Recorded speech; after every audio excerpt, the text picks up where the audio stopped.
Sampai bapak ketika punya istri boleh nggak mesra-mesra di depan orang? Nggak boleh, Pak. Mencium jidat istrinya di depan orang, ciuman, walaupun itu istrinya. Lu itu istri saya sendiri, Ustaz. Lu yang bilang istri tetangga itu ya sopo. Tapi nggak boleh, karena Nabi nggak pernah memperlihatkan kemesraan itu di depan rumah.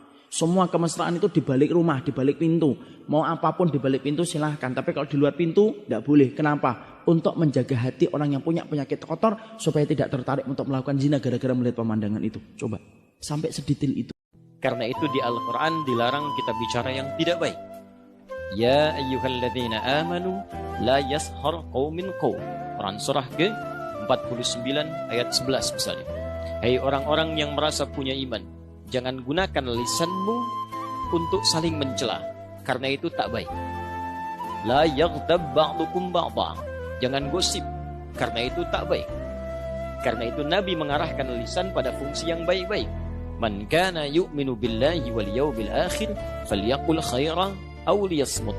Siapa yang merasa beriman kepada Allah dan yakin ia akan dihisab di hari kiamat, maka gunakan lisan yang akan dihisab itu supaya ringan hisabnya untuk bertutur yang baik-baik. Tak mampu, dia diam. Nah, kalau tak mampu berkata yang baik, diam. Seharusnya pilihan cuma dua. Tapi kadang lisan digunakan bukan pada tempatnya sehingga lisan merasa gelap. Orang baik dalam pandang Allah, lisannya selalu bicara baik-baik, zikrullah.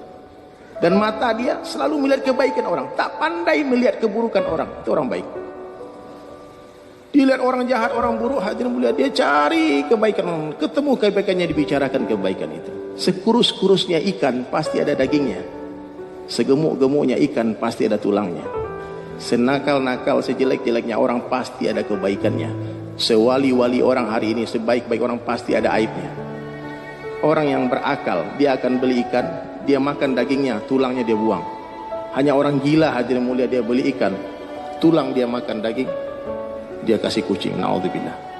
Maka orang baik dalam pandang Allah, dia selalu merasa diri dia orang paling hina di dunia. Dia selalu katakan kepada dirinya, sebaik-baik saya lebih baik orang lain, seburuk-buruk orang lain lebih buruk saya. Apapun yang kau lakukan, sholatlah. Tapi saya kerjanya masih riba, Ustaz. Sholat. Tapi saya masih gemar narkoba. Sholat. Tapi saya masih suka jahat. Sholat.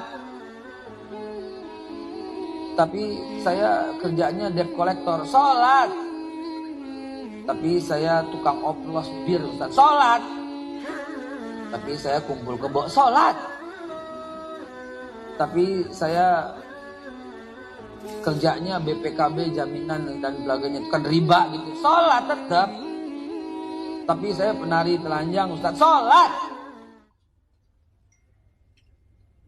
Justru sholat itu yang bisa menghentikan itu semua. Jadi gubernur Umar bin Abdul Aziz. Sebelum jadi khalifah beliau jadi gubernur. Gajinya 50.000 dirham sebulan. Kaya raya lah duit segitu zaman itu. Istrinya anak raja, orang kaya raya istrinya, emas berliannya banyak. Tiba-tiba beliau diangkat jadi khalifah. Diturunkan gajinya 5.000.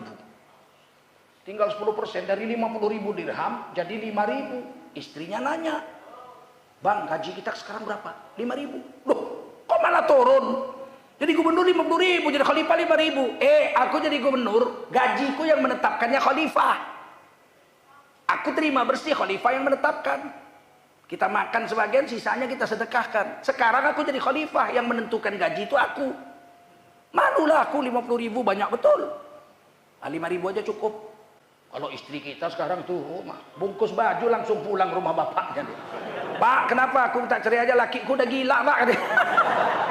Nggak temakan akal kita kesolehan orang-orang dulu, Pak. Kita bilang nih dongeng. Padahal apa yang mereka buat semestinya kita buat yang sama, betul? Kalau mau mengalami negara yang makmurnya sama. Siapa yang mau berdebat sama anak Mustafa Biar? Silakan. Pas datang orang, saya mau debat kamu. Kau baca dulu kitab nih. Aku tak bisa, tak level gitu.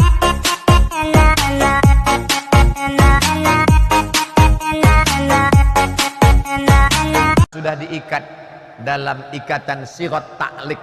Jika saya meninggalkan istri saya 3 bulan lamanya berturut-turut tanpa memberikan nafkah zahir dan batin, kemudian dia melapor, itu jangan lupa, dia mengadu ke hakim, maka jatuhlah talak satu kepadanya. Itu mengikat laki-laki. Tapi kalau dia tidak senang, kalau istrinya ridho, suamimu pergi 4 bulan, 4 tahun pun nggak apa-apa Pak Ustadz, kata dia. Dia ridho, dia ikhlas. Jangan bersedih ketika kau didustakan. Jangan bersedih ketika kau dibunuh karaktermu.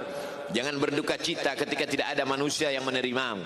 Karena sesungguhnya itu hanyalah cara Allah menguatkan hatimu, karena dia ingin mengangkat derajatmu, menempatkan di tempat yang terpuji, memperlihatkanmu sesuatu yang tidak pernah dia perlihatkan kepada manusia yang lain.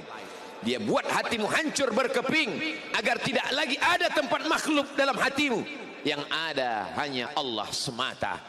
Ma fi qalbi ghairullah. Pada saat itu mentalmu sudah kuat, layaklah engkau berada di tempat yang terpuji. Kalau ada orang menyakitimu, jangan berduka.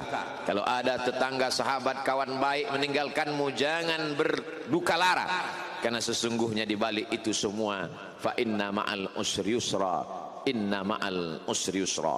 Idza daqat 'alaika dunya faqul ya Allah. Kalau terasa sempit dunia, mengadulah kepada Allah. Idza sa'alta fas'alillah. Kalau minta-mintalah kepada Allah. Wa idza sta'anta fasta'in billah. Kalau minta tolong, minta tolonglah kepada Allah. Iyyaka na'budu wa iyyaka nasta'in. Kepada Engkau kami menyembah, kepada Engkau kami beribadah, kepada Engkau kami bersimpuh sujud, kepada Engkau juga kami meminta pertolongan. Berjabat tangan dengan saudara sepupu. Saya punya ibu perempuan. Yalah, ibu kita perempuan ya. Lalu ibu perempuan tadi punya saudara perempuan. Saudara perempuan ibu punya anak perempuan. Lalu saya bersalaman dengan dia. Apakah saya mahram? Tidak. Mahram saya, ibu saya, adik ibu saya, kakak ibu saya, saudara saya kandung, kakak saya, adik saya, anak adik saya, anak kakak saya. Itu mahram. Sedangkan ibu kami adik beradik, lalu saya laki-laki. Iya, saya masih laki-laki. Adik ibu saya punya anak perempuan, maka saya tidak mahram dengan dia. Saya bisa nikah dengan dia. Maka ini tidak mahram. Maka jaga aurat, jaga mahram. Jangan sampai kita jatuh kepada perbuatan haram.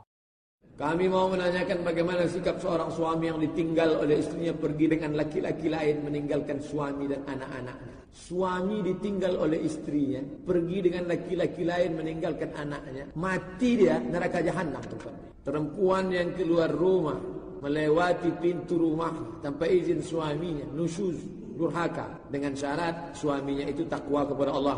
Adapun suami yang pemabuk, pecandu narkoba, pezina, balik menyipak, menunjang, menyikut, macam banteng, maka anak perempuan kita jangan dibodoh-bodohi. Perempuan ini sekarang banyak dibodohi. Setelah menikah, hai istriku, semua hartamu punyaku, dan aku adalah berkuasa, surgamu di bawah tapak kaki. Itu tak betul, pembodohan itu. Perempuan punya hak untuk melepaskan dirinya dari suaminya yang zalim. Apa nama haknya? Khul. Ada laki-laki melamar engkau, tapi hatimu sedang suka dengan orang lain. Maka kau tengok dulu mana di antara dua laki-laki ini yang bisa menyelamatkan engkau dunia akhirat. Kalau tiba-tiba yang ini datang, ini jantan dia, perkasa dia, dipinangnya kau dengan baik. Ini cuma berani bawa engkau makan mie ayam, bakso, bonceng sana, bonceng sini, pegang tangan, ujung jempol kaki.